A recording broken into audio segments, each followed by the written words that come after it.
GOP financier from California, Dan Palmer. Dan, nice to see you. You listen to Mick Mulvaney and the Republicans talk about this. They started at $25 billion. Now it's $5 billion. Now sources are saying it's somewhere around demanding $2.5 billion, maybe a little bit more.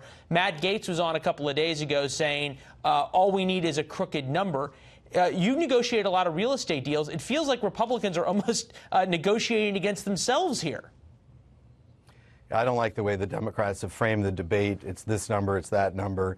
This is a national security issue, and I think this hiatus while Nancy Pelosi is relaxing on the beach in Hawaii and the American public is spending time with their family has provided a window for the president to reflect on how this debate has been framed.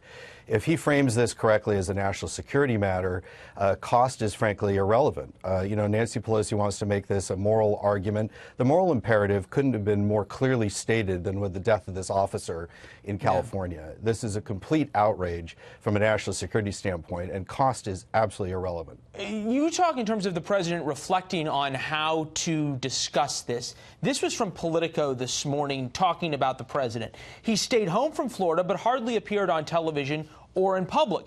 If you're going to do the, quote, I'm working thing, shouldn't you just do it and sit at a table with Nancy Pelosi and Chuck Schumer place cards and empty chairs? That sounds like a lot of optics. I think the substance is the key.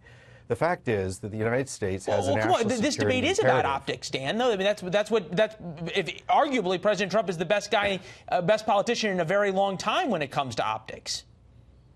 He has certainly television skills and is good at the optics, but this is really about the substance. For Democrats who have front doors, i.e. a passive physical barrier to entry to their house, to argue that a passive physical barrier on the border would be ineffective is ludicrous. For them to argue that the cost is too high is demonstration that they're just terrible with math.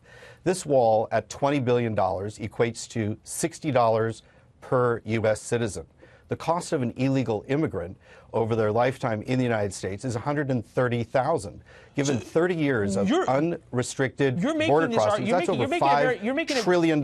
You're making a very clear and convincing argument that's different than one we're hearing from almost every member of Congress, certainly than the one we're hearing from the president. Why aren't we hearing this cost doesn't matter, just build it argument? Well, I think that's a tactical mistake. The Democrats have set a trap, and the Republicans have fallen into it. This is a typical dynamic with these shutdowns. This is a national security issue. Cost is irrelevant, and the cost happens to be a good investment. A $20 billion wall equates to $6 per hour per U.S. worker in increased wages. Don't we think that restricting the flow of unskilled laborers into the market each year is going to improve American wages by more than 6 cents? I do. That's just 1 year. Every year thereafter is profit. So for a government that spends $13,500 per year per person to incur a liability over the last 30 years of $15,000 per person with unregulated migration is ludicrous. The president just tweeted this a couple of minutes ago. Any deaths of children or others at the border are strictly the fault of Democrats and their pathetic immigration policies that allow people to make the long trek thinking they can enter our country illegally. They can't. If we had a wall, they wouldn't even try. The two children in question, talking about the two children who died there, were very sick. Before they were given to Border Patrol, the father of a young girl said it was not their fault. He hadn't given her water in days. Border Patrol needs the wall, and it will end. They're working so hard and get so little credit. Again, though, we're not hearing this drumbeat from the president, frankly, of saying we're going to shut down the government for as long as we need to because it's a national security threat, and therefore, I want my $25 billion. I want a blank check. The government can stay closed for as long as it needs to. Is that the argument you suggest he makes? I think that he is, with that tweet, attempting to underscore the hypocrisy of the Democratic position. They're attempting to take the moral high ground, and they suggest that these tragic incidents of these young children dying on the border is somehow a demonstration that the president is morally bankrupt on the issue. Nothing could be further from the truth. Turning off the magnet of the ability to enter this country on foot without obstacle is the reason why these people begin this journey.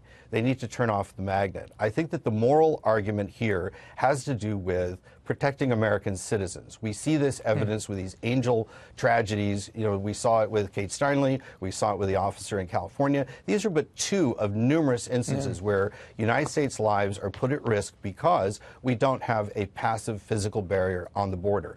Any Democrat who has a front door is a hypocrite. You heard Steve Pomerantz, formerly the FBI assistant director, sort of make a similar argument in terms of the way law enforcement is being put on the front lines on this and put in much greater danger because of a lack of laws about this. All right, Dan Palmer from Los Angeles. Dan, interesting arguments. Thank you. Thank you, Leland.